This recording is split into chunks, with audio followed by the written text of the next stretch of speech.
Sony's second best-selling video game console of all time, the PlayStation 4, still on store shelves in 2022 and most likely in 2023.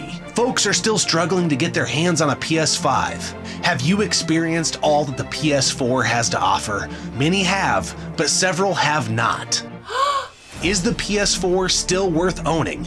In 2022 and well into 2023, stay tuned for Gaming Off the Grid's buying guide for the Sony PlayStation 4. PlayStation.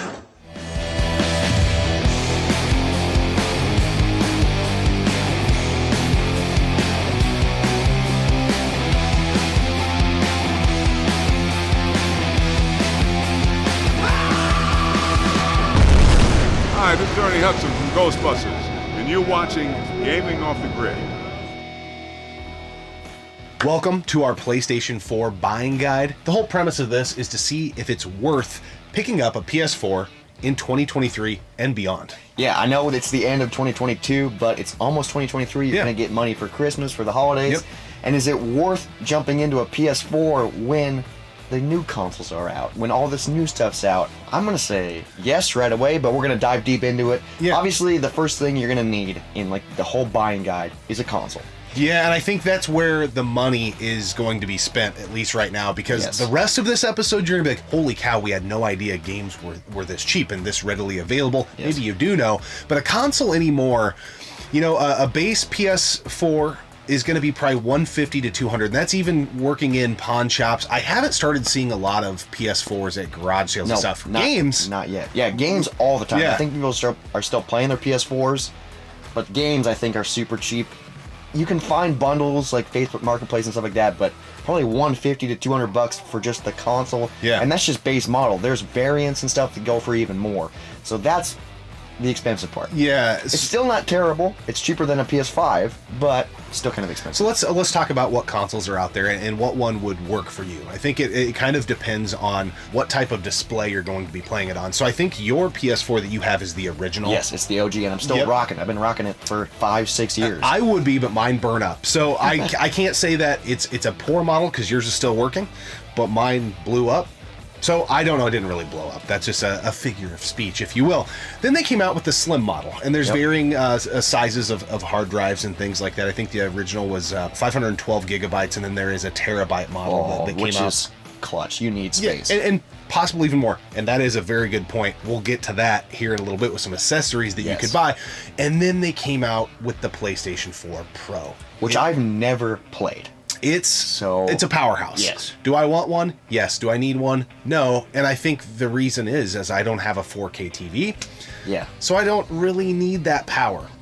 So you got to determine, do you need that power? You are still slaying games on your original PS4. And they look and play great. Yeah. Like, I don't notice anything like, oh, it's laggy. Oh, no, they play great. Things fire up. I use my PS4, my original, for basically all of my home entertainment stuff. So playing games, watching and streaming Netflix and all this stuff. Blu-rays. Music, YouTube. Like, it does everything perfectly. I will say, since it is getting older, it does make noise when there's a disc in there, but it still works great, you know? So it's still working. If you're going to lean towards the Pro model or the variants, that's going to be even more money. Yeah, for sure. So yeah, I think if I did have a 4K TV, I would probably be inclined to pursue that, and it's a larger hard drive, all these things. Yeah. But that's your base models. Then you've got a bunch of variants that came out. That there are some really freaking cool ones. I don't know what your favorite one is, but that's Spider-Man. Yep, dude, that's what I was gonna say. It's the Spider-Man one. Yeah. I think our buddy Chris had one. Yeah. And it is so cool looking, but that's pricey. It is, and I find it from time to time at the pawn, and I'm always thinking about it, and then I look at it, and it's been beat up, and it's not pristine. But that is a really cool variant. There's some Star Wars variants, just various. If you're a collector and want that special edition, there was that PlayStation Days of Play or something like that. Ooh, It was a blue console with some gold inlays on it. That sounds slick. It was really neat. But then there's obviously a bunch of like console bundles. Yeah, that's the one that I got back in the day was the Uncharted bundle, and that was really cool because it came with Uncharted. So if you find that out in the wild, that's pretty cool. Yeah. So you got your console, right? You can get in probably, if you get lucky, maybe under 150, but I highly doubt it. And then up from there, depending on which console you choose, you need. you got two guys here, one with a slim, one with a standard, and I'm not feeling a lack of power, but I don't really care much about that. I'm more about playing the games. I'm not as much about what's under the hood. Yes. So, and it plays great. So now you got the console. What do you need? You need games. Yeah. And this is where it is just easy freaking picking for games. Games are so Low freaking cheap. hanging We fruit. find them at garage sales all the time for like literally $1. Yeah. Pawn shops for like $5. There's so many great games that are long games, Yeah. like Red Dead Redemption 2 or like all these other games that if you didn't get around to playing it, you can get it for $1. I've got what? a pawn shop that I go into every day that they're trying to get rid of their PS4 and Xbox One stuff so bad. They're in saran wrapped bundles of 5 for $5. That is insane. And you know, there's one with Uncharted in it and with God of War. I mean, it's like, there you go. The exclusives I've always felt is where Sony thrives. Xbox I think is more known for the power. Yes. Sony has got the games. Now Xbox does have some exclusives, you know, your Gears of Wars, your Halos, but Which are great. You're talking Uncharted 4 in this era. You're talking Infamous Second Son, Ghost of Tsushima, Detroit Become Human, Spider-Man. We could go on and on. Horizon Zero Dawn. There's so many great games. Last of Us 2. Yeah. Last of Us I know came out on PS3, but the remasters on Yep. PS4, which looks and plays great. I know it's also on PS5 now, but you can get it for super cheap on the PS4. That's how we play it. That's how we have it. It's great. Groundbreaking games, and none of MLB those The are, Show? Yeah, Yeah. none of those are worth more than $10 a crack. No, dude. and if you keep your eyes peeled, you'll find them way lower. I think that's where it's at, and I think, you know, going through those games, and we left some out. You know, there's your Ratchet and Clank game, all sorts of exclusives. Yes. That I'm guessing, even if you have somebody who has a PS4, or maybe you have a PS4, you haven't played all of those, and then the slew of third-party stuff from this generation that was dude. on fire. It was really good. But I mean, you can play it anywhere, but I bet you didn't get to all of them, and a PS4 could help you get there. Yeah, dude, I play so many games. PS4, I think, is my most played console, and I just got an Xbox One, so I'm still diving into that library. But I play so many third-party games on the PS4. Batman, freaking, I've been into the Far Cry series lately. Far Cry, and these games are so cheap. Yeah. And Borderlands 3, the Handsome Collection with 1 and 2. Mm-hmm. Like, there's so many amazing games that if you didn't get around to it, now's the time. Yeah. Like, the perks of being late to the party or a generation behind is awesome game-wise. Console hasn't got there yet, but I think once more PS5s come out, consoles will become cheaper. Yeah, I think you just hit the nail on the head. There is such a benefit to not having that fear of missing out, always having to have the latest and greatest thing. We both had a PS4 in the moment, right? We've been through the PS4's life. But recently we did both get Xbox Ones, and that's a new console to us, and I feel like I have a new console. It literally does. And it's so nice being able to get games for so cheap. Yeah, and I don't want anything. I'm like a kid in a candy store. Like, I'm not wanting the new consoles because I've got this console, and I can go get all these cheap games for it. And I think if you missed the PS4 or didn't dive super deep into it, and you really think about, man, I always wanted to play Tony Hawk Remake 1 and 2. Oh, which is a fantastic remake. Always Highly wanted recommend. to play Doom 2016. Oh my god. Never got around to it. There were some games in this generation that are can't miss, and you touched on something a little bit ago. So we got the console. We've talked about TVs a little bit. Yes. We've talked about games. A lot of these games take up a lot of space. Yes. So an accessory that I highly recommend is a external hard drive for your PlayStation 4. Don't have. And it's a pain in the ass. I need to get one because my thing is full. And the thing that takes up the most space right now on my PS4 is Warzone. Yeah. And it's so frustratingly how big that game is. Yeah. Because I have to delete other things. Yep. But I still, if like I beat a game, I'm like, oh, I'm never going to play that again. I can delete that save file, you know? But highly recommend external hard drives or getting a bigger version of a PS4. Yeah, You know? I just The jumped games on are Amazon huge. and just put like PS4 external hard drive, and it'll give you brands that will work with the PS4. You do have to format it when you hook it up, I believe. It's been a while since I've done it. It's super easy. Even a dumbass like me figured it out, and I've been rocking that thing forever, and it's 2 terabytes on top of my. I need to get that, so then you don't have to worry about it. You can just play whatever. And if you have the PlayStation membership, not like this new thing, but if you just have the online membership, there are 2 free games every month, and they release bangers on this freaking thing. They release like new awesome games. Yeah. And you can download them for free if you have the space. See, I don't have the space. Yeah, so I need to get the space. But then if you have the membership, you can download the games and play them later. Like, that's awesome, dude. And if you've been around here, you've watched our channel. Does all this digital space worry us? Yes, it does. Am I concerned that 25 years down the line that the PS4, the updates, the patches for the games, because the games aren't always all the way on the disc. Some are. Would I feel more comfortable with a PS2 than a PS4? Absolutely, I would. But if you're wanting that modern gaming experience and you have that itch, and you're like, man, I didn't have a PS4. Ooh, the PS5's out. I think you really, really got to think about the games you didn't play. See, and there's plenty to play. See, I feel like this episode kind of is it's for a different audience than our other buying guides. Yeah. Because we obviously love retro gaming and we love retro stuff.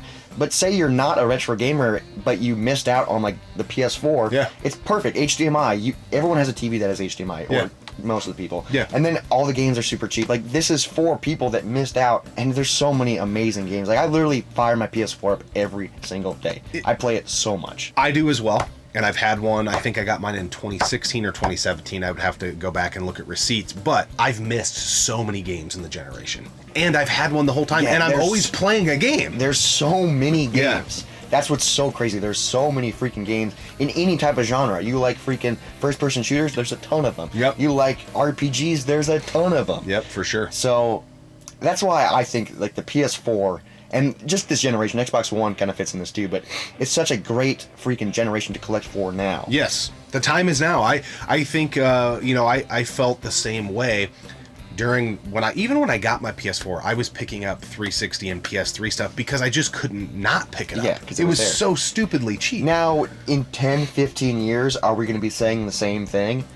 I don't know. Yeah. Right now, I'm saying, yes, this is a great time to do it. But down the line, when the servers get shut down, a lot of these games, might be because you got to install them and the DLC and updates and the patches and all this stuff. But right now, it's thriving. It's awesome. Gamers talked Sony off the cliff of pulling the servers for the PS3. So all these years later, the PS3 is still online. Still online. So we probably got. If you look at comparables, I would say it's at least going to be online as long as that was. So you're wanting that modern gaming fix. I don't think there's a better time to jump in on the PS4. And we'll probably do an episode like this on the Xbox One. Yes. Because the same narrative applies, but there's different topics to talk about because a lot of more console variations in that. There's a lot of really cool Xbox Ones. Yeah. I can't get out of this episode without mentioning, the controller. The evolution of the PlayStation controller. It's very different than what we had on PS1, PS2, and PS3, which kept the same form factor. But the PS3 was a dip for me because the triggers... They slow. Yeah, It's annoying, but I love the PS4 controller. Yeah. It feels great. It plays great. Is it as good as the Xbox One controller? I don't know. But it still plays great, especially if you're a Sony kid or you grew up playing Sony. It makes sense. And if you're buying a used console, most likely it's going to come with one. Yeah. I've had problems with controllers, dying because they're wireless and, joysticks and stuff like that. Mm-hmm. So reliability long term might not be the best. But just make sure the controller's good before you buy it if you're buying it used, and it should last you a while. Yeah, I think it's a great controller if you're a Sony fan. I do think you brought up the Xbox One controller. I think that's one of the best controllers ever made. So good. 360 one was great as well. 360's great. But it was a much-needed leap forward for Sony on the controller front. Yeah, because the PS3 controller was freaking garbage. The PS4, it just feels great. It's got great rumble. Obviously, the PS5 controller, they took a leap too. That's crazy. But the PS4 one just feels great. And then another accessory that we haven't really dove deep into, but the PS4 does offer, is VR. Yeah. Virtual reality. And I know a couple people that have it, and I've always thought it's cool, but I have I'll play it for 30 minutes and then just be like, okay, move on. Yeah, I think it's more of kind of I don't know that, I feel like I'm being harsh saying it's like a gimmick, but I just don't know how many people have it, who have it, are playing their PS4 mostly with VR. With VR. It's really cool that it offers it, and there's a lot of sweet games that offer VR. You can do Skyrim in VR. You can do Borderlands in VR. You can do all this stuff, and then there's a lot of really weird indie games that are in VR and just weird stuff that it's fun and it's cool. I tried the Borderlands because I love Borderlands, and I was like, this is awesome, but it was too much. I was like, no, I can't handle this. I feel like it's you're going to throw it on for 20 or 30 minutes. This is maybe not the best example because I think it's far better than this, but I think it's the 3D on the 3DS. Yes, you're like, oh, cool. Yeah, you put it on, you're like, okay, now I'm just going to play the game. It's far more technologically advanced, and I think it's way cooler than that. But I feel like people use it about the same. It does work great, and I know that it also can be used for watching like movies. Oh, like 3D porn. Yeah, you can use it. You can like watch stuff on your head. So that's pretty cool, I guess. I've never had any interest in owning it myself, but my buddy has one, and I play it here and there, and it's cool for the moment. So if you are getting a PS4, that's something to think about. If you ever thought like, oh, I want to get into that. It's an option. Yeah. Boils down to a question that we do at the end of all of these, and I think you know the answer, but is it worth it? You have to read your own mail first off, but if you miss this generation, I would say, oh, hell yeah. Yeah, I would say abso-freaking-lutely. I love my PS4. The PS4 is phenomenal, plays great. It feels great. Like, even just the original model, like, I don't notice graphical things or lag or any, like, it doesn't matter. Maybe if you're hardcore into that kind of stuff, you'll notice, but I don't. We've always been about just playing games. Yeah, I'm about the games, and it's so awesome being able to experience games that I missed out on because there's so many games in this generation for dirt cheap. Yeah. Like, this is awesome. Yeah, it's a lot of fun that we're both always on the lookout, like, oh, dude, I got this PS4 or whatever game for super cheap. If you play, no, I haven't. Okay, take it. Whatever. It was $1. Yeah, it's low hanging fruit. I think to me, I just don't understand people who missed some of these epic titles, whether they be console exclusives or third parties, being so excited to go out and wait in line for a PS5 and spend $70 a game. And there's these great epic titles for $5 a piece somewhere. And I know it kind of is counterproductive to what we said about the cheap games, but they are still releasing new PS4 games. And games that are coming out on PS5 are being released on PS4. Yep. So if you get a console now, you can still, if you want to spend the money, you can still play the new games. Yeah. You know what I mean? For the most part, yeah. I don't see a reason to jump into a PS5 when the PS4 is still thriving and still releasing games, plus all these older cheap games. Like, if a new game comes out and you want to play it, I'd say wait 6 months, you'll find it at a garage sale for $1. Yeah. Like, these games drop in value so quick, but they're still great games. Yeah. So, you just, the FOMO thing, if we could all set that aside, we'd be so much better off. That being said, I've owned a PS4 since 2017 because I had fear of missing out. Yes. But had I missed it, like I missed the Xbox One, I would be having the same conversation about it that we are now. Speaking of FOMO, dude, I played Rocket League, I played freaking Fortnite, I played freaking Warzone. Like, I played all these games, when they were coming out on my PS4. Yeah. Because it was what everyone was doing. Yeah. Freaking Battlefield on PS4. Oh, I love that. Yep. Was it 1? I played 1 and I played 4. Oh, dude. okay. Dude, that was so much fun online. Yeah. That feels like forever ago. Some epic games. Yeah. A lot of indie releases. So many great. You have access to some PS, older PS stuff, the free games every month. It's just a good time. Yeah, it's a great freaking highly recommend a PlayStation 4. All right, in the comment section below, let us know what you think. Is now the time to jump into the PS4? If you missed it, would you recommend the console to a friend that was an Xbox kid and he didn't have a PS4? Yes. We'd love to hear your input. Thanks for tuning in. Subscribe to the channel. If you want to support the channel's future growth, check the description below for our Patreon. Yeah. And if you don't want to support us that way, that's fine. We'll be just fine. We're perfectly healthy, normal little boys that talk about video games. We'll see you next time right here on the one and only Gaming Off the Grid. Is it worth it for you or someone like us to purchase a PS4 and jump on that train in 2023 as we're getting close to... Yeah. Damn. 20 minutes.